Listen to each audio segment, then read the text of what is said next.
Alexandra est la fille du roi de Bavière Louis Ier. Ce roi, connu entre autres choses pour être un très grand admirateur de la Grèce antique, avoir fondé la Pinacothèque de Munich et pour avoir été l'amant de Lola Montez. Lola Montez, la plus célèbre des danseuses espagnoles et irlandaises, et qui a participé à la chute du roi de Bavière, qui en plein climat révolutionnaire a continué à lui accorder des privilèges énormes, et puis a fini par abdiquer devant le mécontentement général grandissant.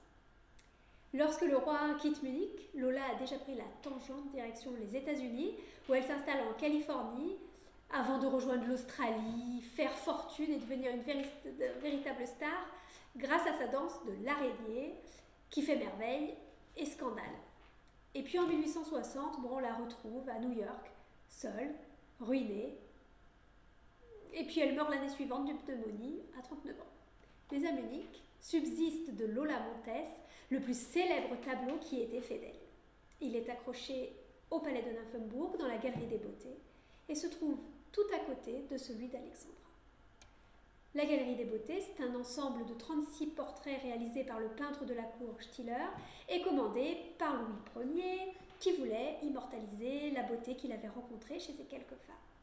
Parmi elles, des princesses, des comtesses, des actrices et des commerçants, toutes liées par l'idée que se faisait le roi de la beauté.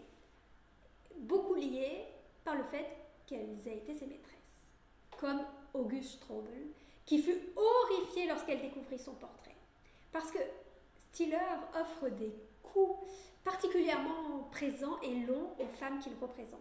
Des coups comme des coups de poupée faites de porcelaine, d'une porcelaine que l'on aurait tirée jusqu'aux limites de sa résistance.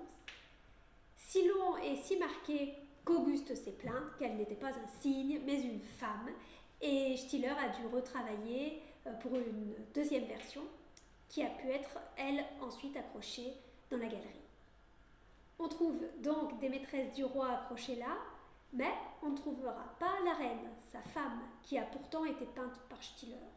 Alors, a-t-elle refusé d'être entourée d'autres femmes, de ces femmes-là, ou est-ce le roi qui ne l'a pas voulu? On trouve l'une de ses sœurs, deux de ses belles-filles, et une seule de toutes ses filles, et cette fille, c'est Alexandra. Il est souvent dit qu'Alexandra était la préférée de son père.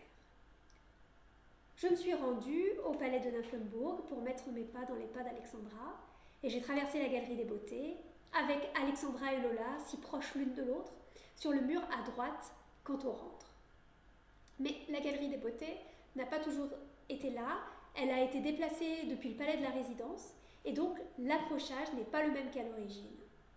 D'ailleurs, si depuis la galerie des beautés vous cherchez le chemin des sanitaires, vous devez prendre le couloir du fond, et bien derrière la porte, vous trouverez deux portraits supplémentaires de beauté suspendus là. Alors, j'imagine par manque de place dans la pièce principale. Mais je me mets à la place de ces deux femmes qui ont pu mourir l'âme tranquille, persuadées que pour l'éternité, elles trôneraient au milieu des plus belles femmes de leur époque, et qui finissent reléguées, on ne sait pas pourquoi, derrière la porte menant au sanitaire. Du château de Nymphenburg, mais quand même. Le palais de Nymphenburg, le château de Nymphenburg, la première fois que je l'ai vu, j'ai cru qu'il était fait de verre. La lumière le traverse de part en part et à travers lui, on peut voir d'un côté à l'autre du parc. Et en rentrant chez moi, je regarde les photos, persuadée que le hall central est lové dans une sorte de verrière, mais ce n'est pas du tout le cas. Donc je ne sais pas d'où vient cette sensation que tout semble si fragile dans ce lieu si solide.